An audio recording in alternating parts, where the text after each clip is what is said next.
안녕하세요. 문사탄 문서연 선생님입니다. 이번 영상에서는 자료 분석, 그 구성이 어떻게 되어 있는지 알아보는 시간을 갖도록 하겠습니다. 선생님의 이 전 영상, 즉 첫 번째, 자료 분석 왜 배우나요? 이 영상을 보고 온 학생들은 선생님의 이 필기를 기억할 겁니다. 사회문화라는 거 총 6단원으로 이루어져 있는데 이 중에서 불평등 현상, 보장제도, 사회제도로는 가족제도, 핵가족, 확대가족, 그 다음에 2년 전 수능이었죠. 종교 문제, 그리고 사회변동에서 정보화라든지 대중매체도 5단원으로 들어갈 수 있죠. 이런 내용들이 자료 분석으로 나오는구나. 그럼 선생님, 이게 구성인가요? 그렇지 않습니다. 선생님의 강의에서는 이렇게 세밀하게 구성된 게 아니라 굵직한 주제, 즉 정확하게는 좀 수학적 개념인 것 같아요. 제가 생각할 때는. 이런 개념으로 묶었습니다.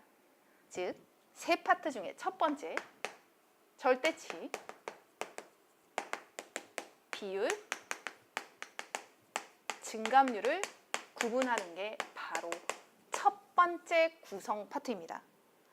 이거는 실제 선생님의 커리큘럼이고 선생님의 아이들을 가르치는 그 방식이기 때문에 다른 영상이나 다른 수업과는 많이 차별적일 거예요. 하지만 이런 식으로 정리하면 절대 틀릴 리가 없습니다. 왜냐? 절대치와 비율 증감률이에요. 예를 들어볼까요? A마을에선 GD를 좋아하는 사람이 40%이고 B마을에선 GD를 좋아하는 사람이 10%래요.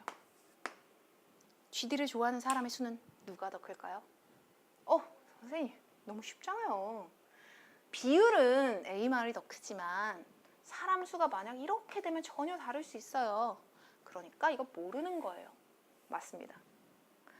이렇듯 비율과 절대치를 구분하는 것, 그리고 어떤 특정 시점을 기준으로 이제 증감률을 확인하는 것, 이런 것이 바로 첫 번째 주제에 선생님이 묶어놓은 내용입니다. 그리고 요즘에 핫한 내용 바로 얘죠. 이제 전체가 나왔어요. 여기는 A마을과 B마을의 전부 다의 합입니다. 여기 30이래. A마을의 사람 수가 더 많을까요? B마을 사람 수가 많을까요? 선생님, 이거 보고 어떻게 알아요? 이제 알게 됩니다. A마을, B마을, 선생님의 파트로는 비율, 전체 비율이라고 이야기합니다.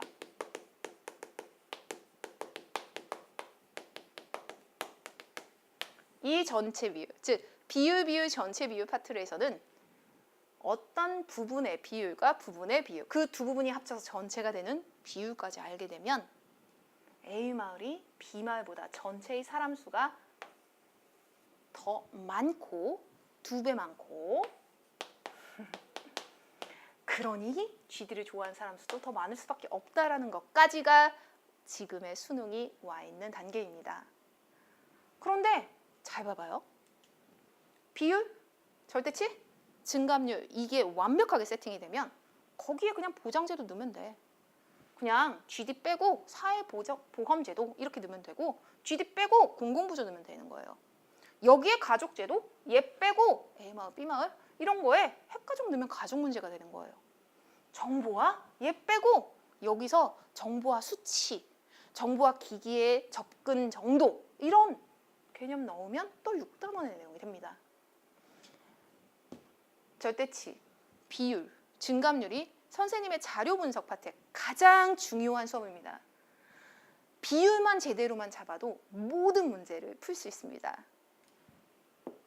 지금은 어떻게 구성되어 있는지 그거를 알아보는 시간이니까 문 선생님이랑 자료 분석하면 그 첫 번째 파트가 비율, 절대치, 증감률 구분하는 문제이구나.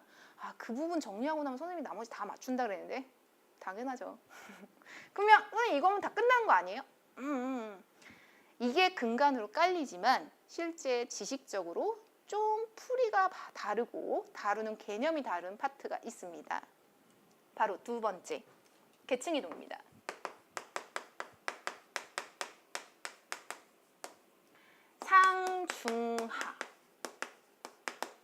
상중하.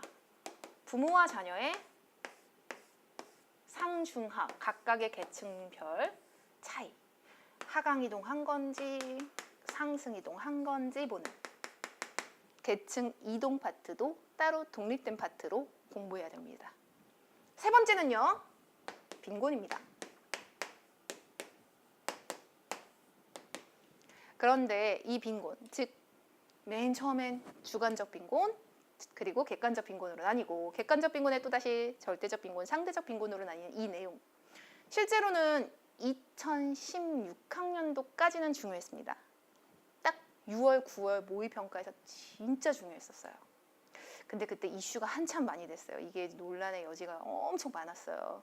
과연 그 일반 국가라는 표현이 있는데, 뭐 일반 국가로 봤었을 때 빈곤율과 빈곤선을 같다고 봐야 되느냐, 이 부분에 대해서 논란이 많다 보니까 수능에서는 그렇게 문제를 출제할 수 없거든요. 논란의 여지가 있으면 이제 얘기가 많아지니까. 그래서 실제 2016 6, 9월에 빈곤을 엄청 어렵게 내서 수능도 어려워질 거다라고 막 준비를 하고 갔는데 2016 수능이 쉬웠습니다. 그리고 그 이후로는 빈곤은 실제 예전보다 훨씬 중요도가 떨어지게 출제되고 있어요. 이 두 가지가 제일 중요합니다. 그 중에 하나를 고르자면 당연히 얘입니다. 왜냐?